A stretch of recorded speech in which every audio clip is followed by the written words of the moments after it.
30 seconds పెద్దగా చించుకుని చెప్పిన dialogues కూడా లేవు. జస్ట్ 4 పంచులిచ్చాడు, అది కూడా డైలాగ్స్ రూపంలో.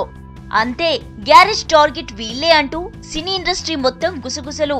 టీజర్ వచ్చిన 24 అవర్స్ లో 15 lakhs వ్యూస్ తో దుమ్ము రేపింది.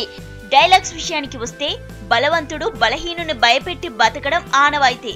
బట్ ఫర్ ఏ చేంజ్ ఆ బలహీనుడి పక్కన కూడా ఓ బలం ఉంది, అదే జనతా గ్యారేజ్. ఈ 4 పంచుల చుట్టూ 40,000 పుకార్లు షికార్లు చేస్తున్నాయి.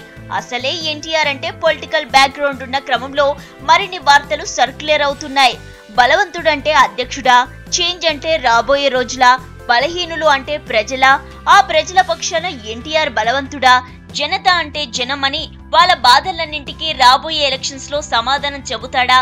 ఇలాంటి ఎన్నో ఈక్వేషన్స్ తో ఎన్నో అర్థాలను వెతికి మరీ బయటకు తీస్తున్నారంట. టీజర్ వచ్చి 24 అవర్స్ కాకముందే ఫిల్మ్ ఇండస్ట్రీలో ఇలాంటి టాక్స్ బీభత్సంగా నడుస్తున్నాయంట. టీజర్ విషయానికి వస్తే అదుర్స్ అంటున్నారు.